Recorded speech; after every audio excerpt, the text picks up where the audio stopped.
Good morning, everybody. Welcome to our Facebook Live this morning. It's a Kelly Jarvis takeover. Um, Hopefully, Chris is out there watching, and we're going to do her justice because I know she's absolutely fantastic at a Facebook Live. Um, I'm joined by my fantastic colleague, Beth Connor, who's one of my consultants on our consultancy side of things. Morning, Beth. How are you doing? Good morning. I'm great, Kelly. Thanks. How are you? Oh, I'm very, very well. I'm so excited about this morning. We're going to give people just a couple of minutes to join. Please do let us know, where are you watching from today? Is anyone watching whilst on holiday?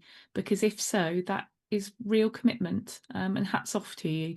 Let us know where you're watching from. Say hello in the chat. If you see me looking down, it's because I've got my comments just down here, and it means I can respond to questions and say hello um, as we go through. So yeah, if you see me looking down, that's why. But yeah, we're going to give people just a couple of minutes just to join in and watch before we start our main event this morning, which is, of course, talking about everything you ever wanted to know about Send, but didn't know who to ask, which is quite a big topic.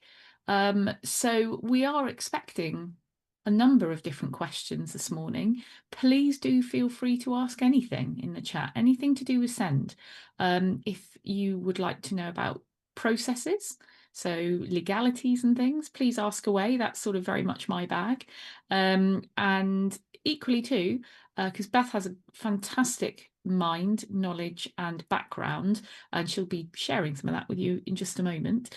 If you'd like to know more about, say, um, how to have your child's voice heard, making sure that they're front and center in everything that we do, that sort of Beth side of things. So we've got a real cover all between us this morning, haven't we, Beth? We have indeed, Kelly. Amazing. Oh, hi, Lucy from Warwickshire.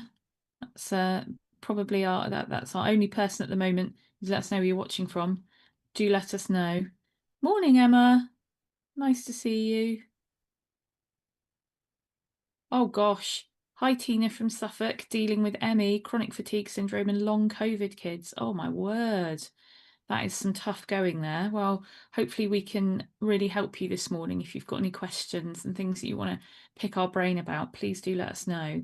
Because that sounds really, really tough. Goodness. Long COVID is really a thing. One of the things that frustrates me actually a lot about the concept of COVID and Send is the somewhat dismissal attitude I've encountered a few times as to children's attendance difficulties in COVID. Oh, well, it must be that COVID happened when they went to school and then they got used to being at home, like it's like fun and a luxury. Often what we see is undiagnosed neurodivergence coming out because of the long, long stay at home. Unmasking, isn't it? It's like, oh, I can finally be myself, not have to put a mask on every day. It becomes very difficult to put that mask back on after such a long time away. So it's not, it's so much more complicated than just, oh, COVID, get them back to school, but I could rant about that for ages. Anyway, oh, I can stop sharing now, can't I? Because we have started, so we can take that artwork off. There we go. Wonderful. So Beth, welcome to your first Facebook Live at Sunshine. I think it would really help our audience to know a little bit about you, your background, and what brings you to the world of Send and what brings you to Sunshine Support. So do let us know. Tell us, Absolutely. tell us about you. I have always been interested in Send, so I have a personal interest. Um, I have, I am neurodivergent, and I found mainstream school really inaccessible. Um, it just isn't how I learn, but I love to learn. So I can appreciate that there are children and young people out there where mainstream is just not accessible to, and we Mm, need to look at those other ways. I've also got lots of family members who are neurodivergent, and it's really given me that passion from a young age, I think, to want to do this. Mm. And I worked in hospitality for a while and then got into SEND teaching, which I really, really loved. And I worked in an incredible school that was very supportive. Everyone was incredible. It was, I mean, it was fantastic, but I always had in my mind that the children who aren't at that school aren't getting this level of support, and they're not getting the input that we could give in that school. And I couldn't ever get that out of my head. And I used to advocate and support families outside of teaching, and ended up starting my own company. Wow. I just couldn't, I couldn't leave everyone else behind, if that Mhm. makes sense. Yeah, it absolutely does. And yeah, so I worked for my own company, started my own business doing it. Um, and then when the opportunity came up to join Sunshine, there was no second thought really to be part of Sunshine and to be part of this team and your team. It's just incredible. It's brilliant to have this amazing team of people around that have so much knowledge and can share this passion. It's it's been life-changing working for Sunshine. Oh, wow, that is amazing. I mean, that is high praise indeed. I mean, it's really interesting actually, your view about, not leaving people behind. Um, I couldn't agree more. And my background is sort of similar. It's SEND teaching has brought me here. And I was a head of a specialist independent provision. And then I had my babies, baby number one first, and worked out pretty quickly that having a baby was not particularly compatible with being a head of a residential provision, because you get called in the middle of the night and all sorts. And it gave me a real identity crisis. And I was like, oh my gosh, teaching and special educational needs is all I've ever known. It's a fabric of my identity. And I don't think I can do it and be a mum. And I was so sort of upset about that. But then I picked up the phone and I called Chris and I said, I hear you're doing something to support SEND parents. And the rest is history. And what I love so much about this role is that I do, in doing it, I can now support children all around the country to get into the right provisions and to get their EHCP the way it needs to be. So I'm actually helping more families in many more different ways than I was doing when I was teaching. So I haven't looked back. I'm so lucky to be able to do that for such incredibly important, vulnerable families. Like I can't even put into words how important it is to me and to our whole consultancy team in terms of what we do. Um, so I know pupil voice is really, really important to you. And obviously this Facebook Live today is all about anything you've ever wanted to know about SEND, but too afraid to ask. And I have a question, because I've let some of my clients know that we're doing this this morning, and I have a beautiful family who said, "Oh, could you ask Beth a little bit about how we get our son's voice heard, because he experiences situational mutism, so he is not comfortable talking to quite a number of people. His circle of people he can talk to is very, very small. And we've encountered some sort of sticking issues with around the EHCP, because it doesn't allow for enough methods to support him to communicate in the right way. The other big problem is that we are in tribunal and we need to gather his voice, and we need to get our own educational psychology evidence to support us with the tribunal process. But he finds it really, really hard to engage with professionals. So the parents are really worried about investing quite a lot of money into an EP and that him not being able to communicate. And what we're worried about is his voice being lost in the whole thing. and decisions being made for him by judges and local authority and stuff. Do you have any experience about how we can overcome something like that?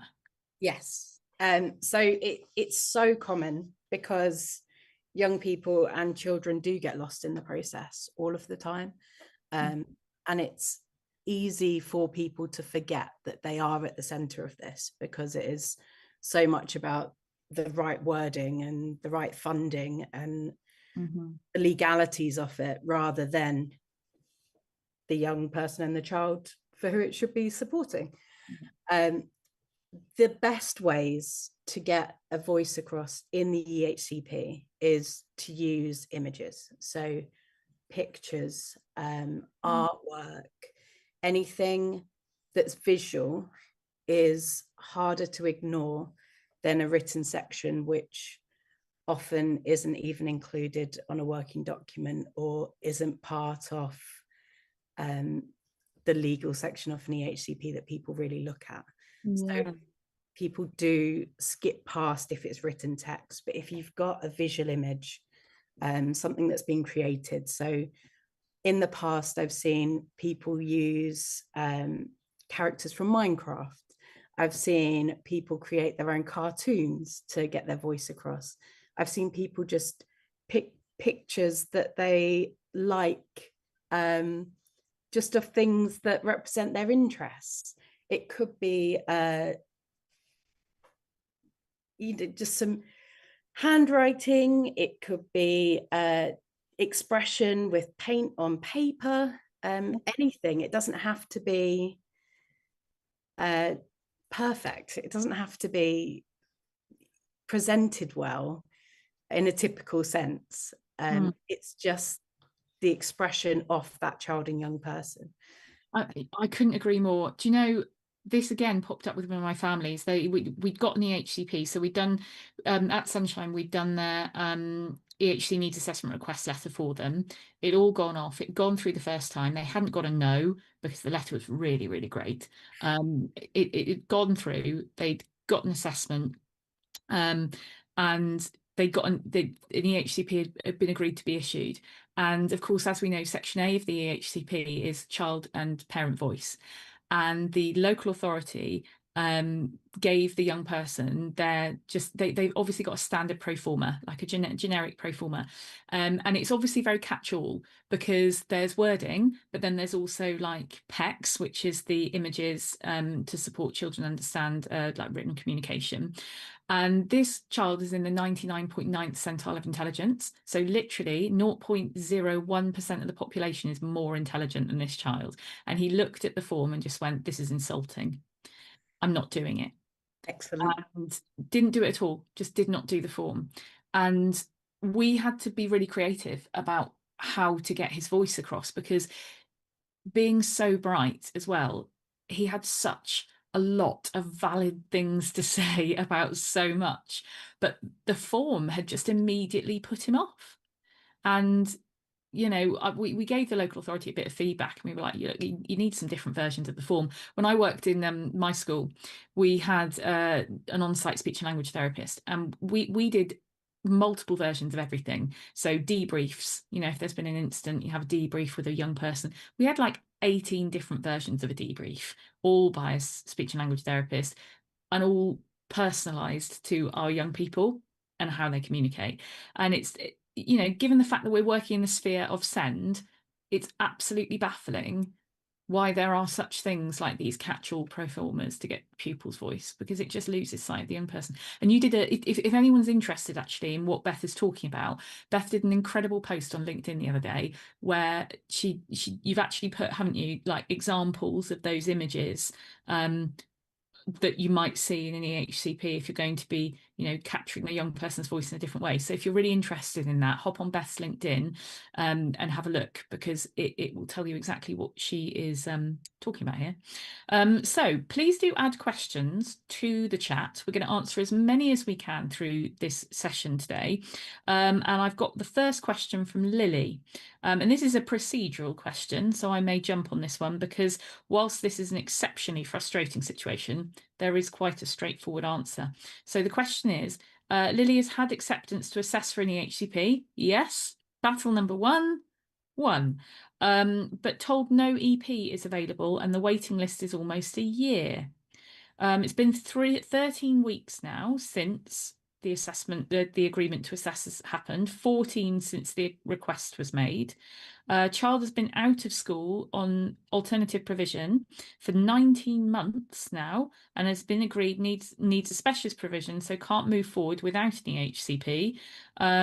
The LA is supporting the whole concept of alternative provision, telling me to go back to them to say I'm not happy with not meeting legal deadlines but have been ignored. Is there anything I can do? Yes, there absolutely is.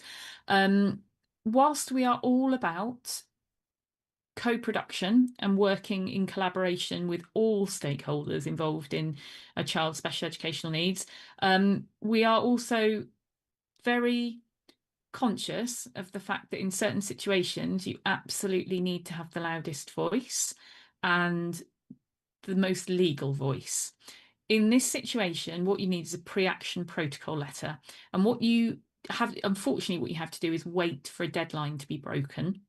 As soon as that deadline's broken, you can then do a pre-action protocol letter into the local authority's legal department, and they have to respond to you in 2 weeks. Now, your deadline that you're going to wait for to be broken is week 16. And week 16 is when the local authority has to tell you by law if they're going to issue an EHCP or not. And to do that, you need to assess for an EHCP, you have an EP.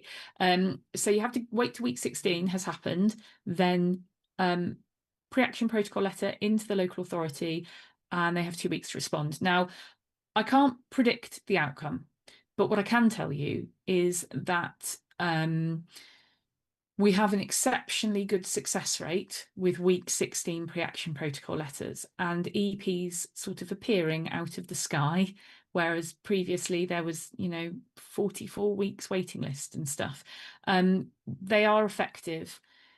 We don't want to get litigious unless we really have to, but this is one of those cases where you just have to be loud. If that sounds like something that you might want to do, we can do all of that for you. So Beth's team that she works within is the pre-litigation team, and pre-action protocol letters are their bag. So if that's you, Lily, please do give us a shout if you think we can help you out. And in fact, Beth, you've got many hats at Sunshine. So you've got your pre-litigation hat, you've got your hat to do with pupil voice and accessibility and making things much more accessible for neurodivergent people. But I believe as well, you're currently working on a course on the Sunshine Academy, is that right?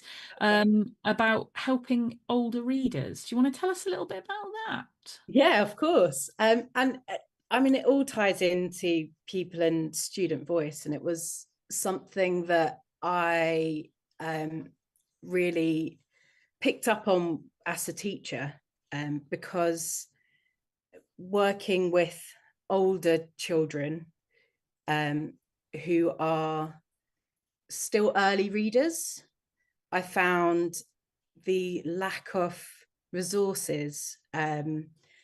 It was so frustrating. It was really frustrating to have to try and hand older children reception tailored books. Yeah, inappropriate. Completely inappropriate. So I used to create my own. So I used to take their interests and write their own books for them at that level, with pictures that interested them, with characters that they were into. And all of a sudden they would want to be taking these books home and learning to read them. And it goes beyond just the reading. I think with everything, it's so early reading, early maths is all aimed and designed for neurotypical people working at that age. And there really isn't that variation. So yeah, I'm working on a series of courses that are designed for older children that are working at the early levels still, so that it's more age appropriate, it's more engaging, and not as patronizing. It kind of respects who they are a bit. Oh, I that's think it's awesome. so important. Yeah, and there is such a gap for that. Um, and I mean, the Sunshine Academy, probably most of our watchers who've come to us today through our Facebook page are probably aware of the Sunshine Academy existing. But unless you're a subscriber, you may not know about the type of stuff we have on there. And yes, we do have loads of webinars and courses about SEND, but we have so many additional materials on there, things like read along books and meditation courses and home learning content. And I just love the fact that you're developing this course on there, because it really does. It speaks so much to your ethos and drive about that young person being front and center. And it's not just, oh, let's talk about a diagnosis, or let's talk about, legality of provision. It's actually like what's going to actually enhance this young person's experience of life. And that is incredibly special. We have a few other questions in the chat. Thank you so much, everybody, for adding them in. So we have Vanessa. Thank you, Vanessa, for your questions. What I'll do, because there's a few questions that you've popped in, I'll answer a couple of them and then like leap around a little bit. So I may come back to some of the others. The first one's about ARFID, which if you've not heard of ARFID, it's a condition to do with restrictive eating, and it pops up a lot amongst our neurodivergent community. And we do have, talking of the Sunshine Academy, we do have some information on ARFID on Sunshine Academy. And Vanessa said, my son seems to present with ARFID, and the GP has just said they don't have a specialist nutritionist or dietitian specialising in autism in our particular local authority, and just kind of change the subject. Yes, this happens a lot. My advice would be to look up ARFID specialist people. Dr. Gillian is amazing. She's done some of our webinars before. She's probably one of the leading doctors in ARFID. Look up them even if they're not in your local authority, because they will have ideas and places that they can signpost to you specific about that. And do hop on our Sunshine Academy and have a look at our ARFID information and courses on there. And then we've got a procedural one from Vanessa, which I'll quickly answer, because again, there is quite a straightforward answer to this one. The local authority is too late with the draft, as it's only 14 days till the final deadline. So presumably that's week 20 of the process, which is when you've got to have a finalised EHC plan by. And if there's only 14 days until that final deadline, yeah, they are late, because you need 15 days to look at the draft plan. And therefore the maths isn't mathsing in terms of being on time. Yes, they sent an email out with the laws, but realised I have no address in any of their correspondence where I can send the letter signed. Is this normal? Yeah, I mean, Beth, I don't know about you, but there's some quite strange and dare I say it, sometimes deliberate things we come across that make communication into local authorities really difficult. So difficult to find email addresses, or generic inbox ones that just give you an automatic response and no one answers, and a lack of address. You should be able to find the generic local authority address just on Google, and just address your letter, because presumably you're thinking of a pre-action protocol letter here if you're talking about signed letter. Send it to the Director of Children's Services and to the legal team at the local authority, which you should be able to find online, and the address just online as well. So Vanessa, I'll probably come back to some of your questions shortly. Lily, you've come back with the 16-week deadline. Is that 16 weeks from when you made the request, or when they agreed to assess? 16 weeks from the request. Yes, so good on you for keeping that date in your diary.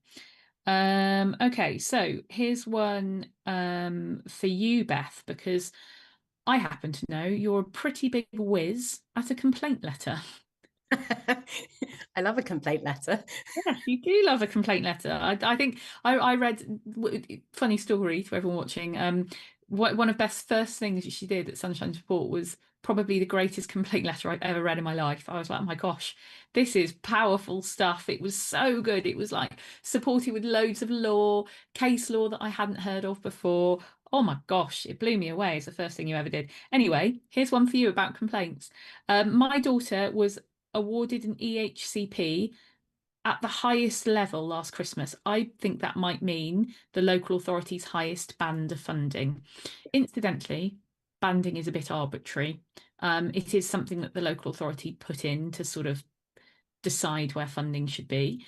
But funding comes with provision. It has to reflect the level of the provision in the plan, because I can tell you very quickly that there are some independent settings that are nearly £100,000 a year, and then no local authority banding that's £100,000 a year, but they still get funded. So yeah, be careful with banding. Anyway, daughter was awarded the HCP highest level last Christmas. The LA have messed around since. We've received £910 in July to our personal budget to pay the tutor. I'm asking where the rest is. Been told that it won't be carried over to the next academic year, and so it's gone. Ooh, my daughter is going into year 11. We've got 2.5 terms before GCSE exams, and they're stalling at every single point. 10 to 12 weeks between meetings, etc. They recognised my daughter's needs last October, have agreed to fund, but hasn't followed through with anything. I'm on my knees fighting with this. Well, if they're not delivering everything that's in section F, then that's a PAP letter anyway. It's a section 42, because they are under a duty to provide everything that's set out in section F. Separately, for the complaint, you can escalate to the local government ombudsman if you have followed the local authority complaints procedure and are not satisfied with their reply. So you normally have to follow their procedure first, and then you can escalate to the local government ombudsman. So that would be for things like not providing the right budget for the provision and not responding to you. And separately to that, I would probably request an emergency annual review to get a formal meeting with everyone involved and get everything down officially, if they're really stalling between those meetings and communication. Absolutely. No, I completely agree. And that section 42 PAP is something that Beth's team can do for you as well, because they are probably the most complicated PAP letters, because you have to really drill down on the wording in the plan. So you have to make sure the plan's wording is legally compliant to then be enforceable. And then you can extract all the bits that aren't being done, and then that goes to the legal team, and it has to be addressed within 2 weeks. And if they don't address it, then that's the opening into judicial review. And people do get a bit worried about the concept of judicial review, because they think, oh gosh, is that really expensive? Well, because it's judicial review attached to your child's provision, they are entitled to legal aid as a minor. So no, it's not means tested. So it means that if your PAP letter then gets referred into a solicitor, so we've got lots of partner solicitors that we work with. So if it does need to go out like after a PAP letter and onto a judicial review, we refer into solicitors, and then legal aid can be a thing for your youngster because they are a minor. So there we go. Yeah, it is that is a really sticky situation, because you just feel like you're banging your head against a brick wall, I think, there a little bit. The other thing to really note about LGO complaints, local government ombudsman complaints, is that you do have to, when you complain to the LGO, you have to make sure that you upload the proof that you've gone through the local authority process. And one of the things that families find most frustrating is when the local authority fail at doing their process right. So they don't get back to you within the right complaints time frame, and they leave you hanging for months on end, because the LGO actually won't pick it up until you can show that you finished that procedure, even if the local authority are being too slow with their procedure. But then you add that to the complaint. You say, and also they didn't follow their own complaints policy and drag this out for longer than it needed to be. therefore we miss more provision for longer, and therefore my child's entitled to, you know, more compensation on that front. Okay, so Vicky has written, I've just received my son's draft EHCP. I've no idea if it's right or wrong. And also he's due to go into year 6 and has been out of school for a year due to anxiety. Should I be looking at a placement for year 7 or looking at year 6 options, bearing in mind he's adamant he won't even consider another school till year 7? Okay, well, this is really timely because we are finding this time of year is draft check season at Sunshine Support. So it's when we get the most number of draft EHC plans with a 15-day window in which parents have to make representations, so respond to the draft plan. This is a legal part of the process, and the 15 days can put a lot of pressure on people to try to understand the plan, try to write something back to the LA, try to work out where all the missing bits of evidence have gone that you know exist but haven't made it into the HCP, all within that 15 days. And it is stressful. Now, we love a draft check at Sunshine Support. And actually, we have, just as a team, just this week opened up additional slots through our working in the summer. We've got some of our team are working more hours than they normally would be because of the demand for draft checks at the moment. And a draft check can take anywhere between like 2 and 8 hours to do thoroughly, depending on the amount of evidence that we need to make sure actually gets into the plan. And what I'd be doing, Vicky, if I were you, if you're really struggling to know if the EHC is any good, ping our inquiries department an email and just ask, you know, what support could I get with the draft check? You know, how does that look like if one of your consultants come and support me with that? Because we've seen this happen a lot with people just at the moment being overwhelmed by checking a draft plan. With regard to the placement issue, year 6 or year 7, when you make representations on the draft plan, obviously you say where you would like the local authority to consult with, so send out the plan to, and schools write back and say if they can meet needs. It's a tricky jump in if you have a view, but if your son is adamant he's not even going to look at another school till year 7, then listen to him, because is making him go to a school in year 6 that he won't go to actually changing anything for him? Probably not. So I'd be saying to the LA, you know, let's look for a year 7 placement, because when we go into the autumn term, he'll need a phase transfer review anyway, immediately, even though the plan is brand new. When you're in year 6, you always have a phase transfer review in the autumn. And at that review, you then say where you want for year 7, and the consultations go out so that the local authority legally has to name the year 7 placement by the 15th of February of their year 6 year. So you'll be talking in terms of year 7 anyway. What I'd be doing is maybe looking at alternative provision for the remainder of year 6 if you absolutely won't go to school. And also, have you looked into Section 19?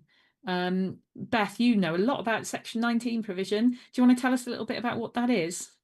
Yes, so Section 19 is the duty on the local authority to be providing education. So it means that if a child and young person is out of education, then they have to legally provide suitable and appropriate education for that child. And that can be done in many ways. So it could be alternative provision packages that include online learning, that include, some people have the boxes sent to their home with activities in, or it can be one-to-one tutors. There are many options for alternative provision. If it's Section 19 provision, it does tend to be an emergency setup at first, which can then be worked on.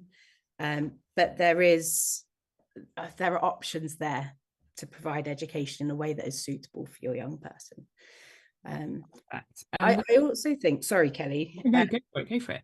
Just thinking about the setting and the year 6 and year 7 change, that the other option could be, because that is a lot of transitions quite close together, but looking at specialist settings that go up until 19 and go all through. would be possibly another option there. If there was one that was suitable, then there are lots out there that go from Key Stage 1, Key Stage 2, right up until 18, 19. So it would reduce those transitions as well.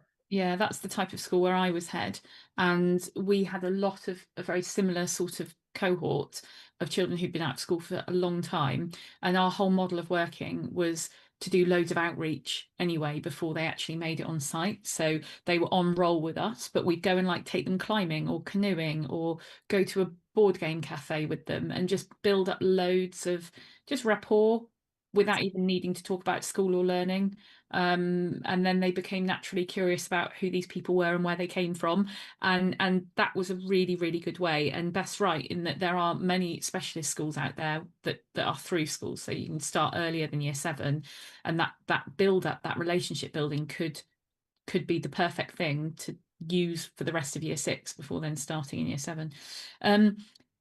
Interesting, we just talked about section 19. We've got Megan, who said that her daughter has a very complex physical, life-threatening medical condition, gosh, which meant she misses a huge amount of lesson time. She's in school but comes home in the middle of the day and then goes back again. So they've got a tutor in the evenings on top of being in school. The tutor's only recently started, so we have so much to catch up on. No neurodivergence, just literally missed lesson time. You could look into whether section 19 applies, because you don't need any HCP for section 19, but if you're missing lots of schools, so the rules on section 19 is if you miss 15 days or more, but they don't have to be consecutive, they can just be in a rolling school year, that then the local authority needs to then become responsible for an appropriate full-time education. So if you're paying for the tutor, it might be that you need the local authority to have a look at section 19 and whether actually they need to be picking up the tutor, not you, would be what I would recommend there. Somebody's asked, Beth, how do I hire you for a complaint letter? Well, Sunshine support. yeah, absolutely. So there's a couple of ways to get in touch with us, obviously, via Facebook message. Just ping us a message and say, I'm really interested in consultancy. Someone will get back to you.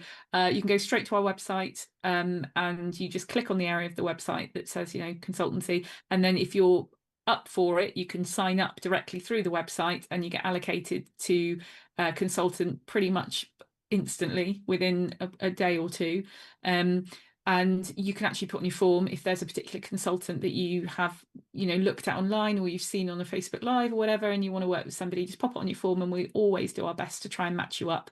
But then if you do want to talk to somebody a little bit more about actually what support looks like, just ping our inquiries team an email and our lovely Emma will get in touch with you and just tell you a little bit about the different levels of support and the things we do, because as you know, we've got oodles and oodles and oodles of free and low cost support, but then if consultancy is what you need your own cheerleader next to you, a cheerleader who's really good at law, next to you holding your hand and supporting you every step of the way, then we do that, and that's what Beth does in her team and what my team do. So we have a question from YouTube. Hello, if you're watching on YouTube. I always get really excited by people watching on YouTube. I don't know why, it just seems like really cool that we're streaming out over lots of different places. What are some hidden hurdles in the EHC process that families aren't always prepared for? That's a good one. There are many, aren't there? 9 hours to talk about every hidden hurdle in the process, because gosh, I tell you what, it's not a system that's set up to be clear for people, is it? Not at all. No. What do you reckon? There are many hurdles. Where do we start? I mean, I can think of a few. Local authorities telling you that you can't use your private report. Because I've worked, we hear about it a lot at Sunshine, like that as a concept. But imagine for a moment you are completely brand new to the world of SEND and you have started picking up that your child is not fine. So as a parent, needing to know what is going on, you bend over backwards to try to get information. So you join all the waiting lists and you get told it's going to be like 3 years for a neurodevelopmental assessment. So you go, okay, maybe I could look at Right to Choose and Help for Psychology, who Dr. Judy Eaton, big friends of Sunshine, they've got a massive Right to Choose contract now with the NHS.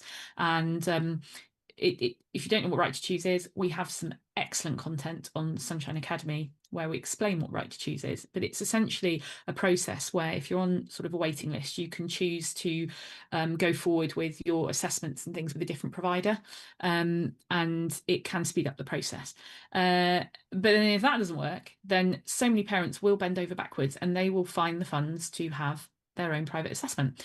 And they get this beautiful report that's incredibly comprehensive and says exactly what the needs of this child are, and what provision is required. And you think, hallelujah, here it is on paper. Battle is over. We've got it. And they give that in during the EHC needs assessment process. And what comes out is an EHC plan, doesn't have any of it in. And, you go, well, hang on a second, what's going on here? This report is really comprehensive, like why isn't it in there? And then you just get a quick email back from the LA that says, oh, we don't recognise private reports. Sorry, what now? If you are new to this whole process, that will be absolutely baffling. And please be reassured that that isn't legal. And it's probably one of the biggest pushbacks I do is this is why you will use this report. This is why you will not put the child through another assessment that is unnecessary, because this information exists and it's clinically viable and it is robust and it can inform a needs assessment and an EHC plan. And this is what the law says. Yeah, that's probably one hurdle. Can you think I jump in with that as well, Kelly? Yeah, go for it. Thanks. So the private reports too, every local authority actually commissions private companies to help with the process themselves. Mm-hmm. So one local authority that I was dealing with recently came back and said, no, we can't use the private report. We'll have to wait and get it approved by NHS. And so I went digging and found out that actually the company that the private report was supplied by is one of the local authorities' tenders. So they use them to write reports for EHCPs themselves, which I then obviously provided them the evidence for and reminded them that if they commission them themselves, then they're already approved. And therefore you have no argument not to accept it. Beth, I've said this to you before, but I love your methods because Beth is a real detective. Like, she goes digging for these little nuggets of information, like, oh, by the way, this psychologist is already commissioned by the LA, just to find these excellent little loopholes. I just love it. It's just so clever. I don't like no. Yeah, it's brilliant. Someone's asked, oh, this is a really good question, actually. Do all the legal deadlines stop over the summer holidays? Yes, in a sense. It's the one holiday, so not Christmas, not Easter. Summer holidays are 6 weeks. It's the one holiday where there's some flexibility in the application of the law, and it's mainly to do with schools not existing in the summer. So if you are at the point of your EHC plan, which is the consultant part, where you send out consultations to schools, or the local authority does, and they have to reply within 15 days as to whether they could meet your child's needs, that summer holiday break in law can hold up that element of the EHC process and elongate the 20 weeks total by an extra 6 weeks. This is one of the reasons why, if you're on the fence about whether or not to apply for an EHC plan, maybe you've been a bit worried by some of this government scaremongering about getting rid of EHC plans from mainstream schools, and you're thinking, well, is there any point in applying? The answer is yes, yes, yes, yes, yes, and do it in September. Don't wait, because the 20 weeks takes you like a big whack of time through the year. And if you're sort of on the fence and you're thinking, maybe I'll wait till January, maybe I'll wait till they settle in a bit, if you wait till then, you might find yourself skirting quite close to holiday periods, which then might hold things up a bit. September is a great time to start the EHC process, because even if we take, say, half a term of evidence gathering, we're still on a good sort of timeline trajectory. And yeah, September's good for teachers too, because they come back in September like firing on all cylinders and wanting to like have loads of energy and do things, and that sort of trickles away sometimes through the year. I say this from a place of kindness. I was a teacher, I know how it feels. And it does, like, things mount up over the year. So get teachers in September where they're really, really fresh and they haven't got a big stacked up plate of stuff to do. That's the time to be asking for evidence for an EHC plan. So get in touch with us because we are raring to go in September. So, other questions? Can Beth work with me and my son together over Zoom to capture his voice for the EHCP? I would absolutely love to. Oh, that's so nice. So, And your manner as well is just so good with youngsters, because you're just a very chill sort of person, and you know, it really does help. I think I've got a naturally teacher voice. I have to really, like, one of my areas of expertise and the thing that I love most in working with young people is PDA, presentations of ASD. I have to actively change my voice and my way of being when I'm talking to young people with a PDA presentation, because I am a bit happy clappy. I'm a bit like, oh, ba ba ba ba ba ba, and I'm like, no, I've just got to, drop it right down. I've just got to be like this, you know. And you've just got that naturally like really chill aura. So if anyone is suited to capturing your son's voice, it is Beth. Please get in touch. Another question. I don't think our plan is going to be in place for GCSEs. How do I get special provisions and exams for her? She's panicking so much as she has GCSEs this coming academic year. You don't need a plan for alternative access arrangements for GCSEs. And in fact, you can't really put them into a plan either. This is a funny hurdle that people don't know about, talking of hurdles. The access arrangement process is not governed by EHCP. It's governed by Access Arrangements Online, which is part of the Joint Council for Qualifications, JCQ.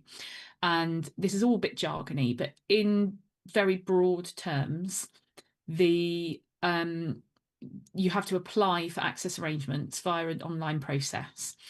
And that process, if it says no to your access arrangements and they're in your EHC plan, so say, for example, a child must have 25% extra time in exams, and that's in the EHC plan, it could make the EHC plan non-enforceable because the EHC plan can't overrule JCQ. However, the EHC plan is excellent evidence for getting the access arrangements agreed. So the best wording to try to get in a plan would be that the child will be assessed by the right person, so SENCO or exams officer, for access arrangements no earlier than the start of year 9, because that's the point that JCQ cut it off. They say you can't any assessments earlier than that don't count. It's got to be no earlier than the start of year 9. They'll be assessed by the right people at the right time, and it is likely, given their profile, that you will need to look at the following, and then you can list the things that they may well need, but not say that they will definitely get it. But yeah, you don't need an EHC plan for access arrangements. Beth, do you know anything about access arrangements from your past life as a teacher, or for your sort of accessibility hat as it stands now? yes. So for like you said, it's the year 9, start of year 9. So you have to have whichever method of recording you're going to be using in the GCSEs or exams in place before. So you have to show that that is the method of recording that works the best. It essentially has to be evidenced before. So if it's laptop rather than handwriting, Yeah. that laptop has to be being used in lessons, and has to be evidenced as something that does benefit that young person before it's then accepted to be something that they can use in exams. Crazily, anyone can have a laptop in any exam, provided it's their normal way of working in the centre. You don't need any HCP, you don't even need to be neurodivergent. Schools don't necessarily always support that, because then they get 1,000 children wanting to use a laptop in an exam. But my school, every child pretty much used a laptop, because they just got on better that way, and it allowed them to show off their knowledge in a way that was a lot more accessible for them. Okay, I'm just looking at the time. Oh gosh, I can't believe that we're sort of nearing the end of this Facebook Live. Quick, get your questions in, everyone. We'll do some quick fire ones where I talk less and we just get the answers out. How long after an annual review should we receive the new draft EHCP? They agreed to amend it in the meeting itself, but it's been 12 weeks and we haven't had it. Eek. Okay, so annual review is a process that is 12 weeks long. So on the date of the annual review, 2 weeks from that date, the school have to send their paperwork to the LA. 2 following weeks, so 4 weeks in total from the annual review, the local authority has to tell you formally in a letter, not verbally in the meeting, formally in a letter, whether they're going to amend the plan or keep it the same or cease the plan. That's quite rare, not to frighten anyone. So it's got to be 4 weeks from the review. And they have to send you, if they're going to amend the plan, they have to send you the draft plan, the amendments, proposed amendments at the same time. You then have 15 days to go back on the draft. And then as soon as is practicable, but no longer than 8 weeks after you've been sent that draft plan, must the plan be finalised. So it's a 12-week process. You can only PAP for missed deadlines. So the first big missed deadline that has already been missed in this case is 4 weeks after the annual review. You have to have a formal decision about whether the plan will be amended or not. If you've not had that, that is a PAP letter. If it has been 12 weeks and you've not had a final plan, that is a PAP letter. So yeah, this is a good one for Beth's team, that one. Oh, I've got one of my lovely clients in the chat. Hi, Claire. I think we might need a Beth in September, Kelly. Yes, knowing your case and knowing the issues we have, capturing your daughter's voice. Oh, we do need a Beth. Beth, I will catch up with you about that another time. Okay. Oh, what do you think about the story that's about capping send provision profits? So this came out literally this week. So it was on the BBC website about a call by the Liberal Democrats to cap the amount of profiteering that goes on with independent send provisions. Because as we know, there are some very expensive provisions out there. And this week, some of them have reported profit margins exceeding 20%. Beth, what do you reckon about profits and send? It's a really tricky one, but I think, the priority should always be the children and young people. I think it's hard to cap private companies, but if that means that the children and young people are then losing out, then that is where things need to be put in place. Yeah. I mean, I know Chrissa has talked about this in detail. So Chrissa did, I think, a Facebook Live about it some time ago. It might be on our YouTube page. But one of the things that Chrissa calls for is much better local authority led specialist provisions, because the biggest problem with them at the moment is they tend to be a bit one size fits all, catch all type. And I know from some of my families, particularly those who have a PDA presentation of ASD, or those children who are really academically able and could do lots and lots of GCSEs, they don't feel like they've got a tribe in a specialist school where they don't necessarily see themselves mirrored in others. You know, if there's lots of learning difficulties or lots of medical needs, it's hard for them to identify this is a place where I feel like people are like me. And what we need are better local authority led specialist provisions. So not just a special school, but one that is really catered on, for example, very academic neurodivergent children. One that is for, say, DLD, developmental language disorder, which again, if you don't know what DLD is, it's the most common neurodivergent diagnosis. Yet many teachers haven't even heard of it, and that you're going to have DLDs in your class and you won't necessarily know. Got lots of material on DLD on Sunshine Academy. We need spaces like that that are so much more specialist. And that way, then we get the investment in the staff, the teachers, in knowing inside out their specialist area.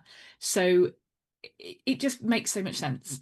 And then the demand on these really, really high fund places that are described in this article as being quite profit led, that demand will be less.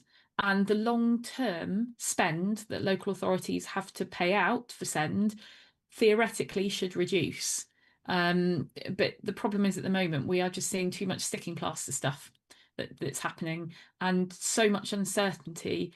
And ironically, where is the voice? Where are the voices of the families and the young people at the centre of this? Because that's the thing that's missing for me from all of these like little tidbits that the government keep dropping in like little interviews and things. Where is the voice of the young people? Ooh. Anyway, okay. Oh, somebody said, oh, Beth, this is really nice for you. Hugely recommend Sunshine. I have Rachel, who's incredible, but also want to say a massive thank you to Beth, who took over from Rachel whilst on annual leave. Oh, hello. That's okay, me. So thank you for that. Stevie Lane has said, wish people would understand how hard it is to fight for the most simple things for our children. It's totally messed up. Messed my son up, failed him in all aspects of special educational needs. Oh, I'm so sorry. Gosh, this is, we hear it every day, don't we? And it doesn't get any easier. Every family I meet, every new family I work with, your heart breaks all over again. And we see commonalities. We see things that happen a lot, like missed deadlines, or oh no, we can't use your private report. Yeah, every single time, I don't become like desensitized to it. I'm equally as angry each time, because it's just like, how is this being allowed to happen? Right. Somebody's asked about independent schools in Section 19. So if a child has been unlawfully off-rolled from a non-Section 41 independent school, so that basically means a private special school, which is not approved by the Secretary of State. That's not a bad thing. It just means that the law says that they can't be made to take a young person. So it sounds like this school has ended a placement, and because they're non-Section 41, they can do that.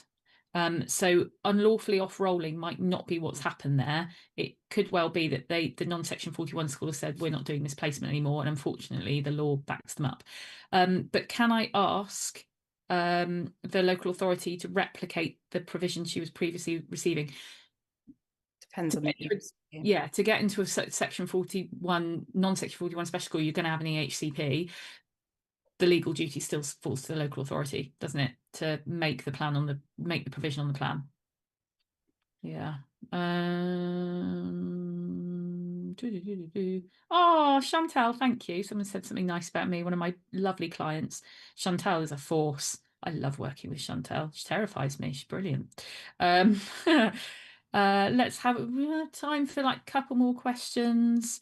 How do you navigate the university applications for those with an EHCP? It looks like the EHCP at this level is void. Yeah, basically, unfortunately. So if you go to university, the EHCP ceases, and that happens in law. However, there are lots and lots of different ways of getting support at uni. You probably know about some of these, don't you, Beth? Some of them. Yeah. So disabled students allowance? Yeah. Yeah. So how might you use an EHCP to support that process if the EHCP itself can't be used at university? You can use it to evidence it.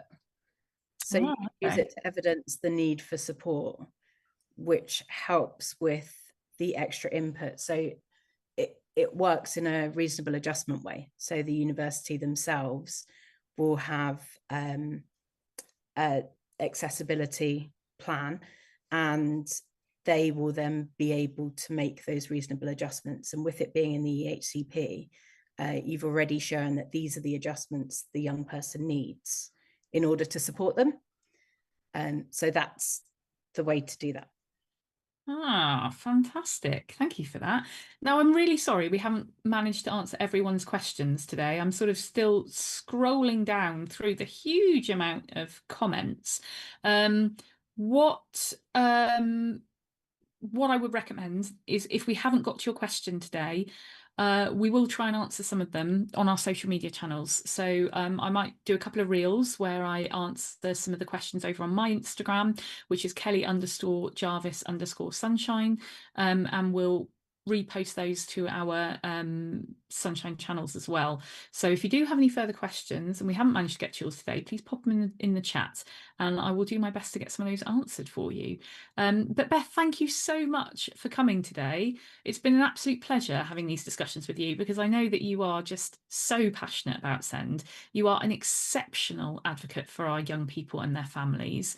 And I have a feeling that you may have a few emails as a result of today asking for your support. You're working all through the summer, aren't you, and into Yes, September? I am. Yes. Yeah, I've had my holiday, so I'm working all through summer now. Great. Well, Beth is ready, as are our other consultants on our fabulous team. We even have a Welsh specialist, our beautiful Rachel. So if you're watching from Wales and you're thinking about ALNs and IDPs and that kind of thing, please do get in touch as well.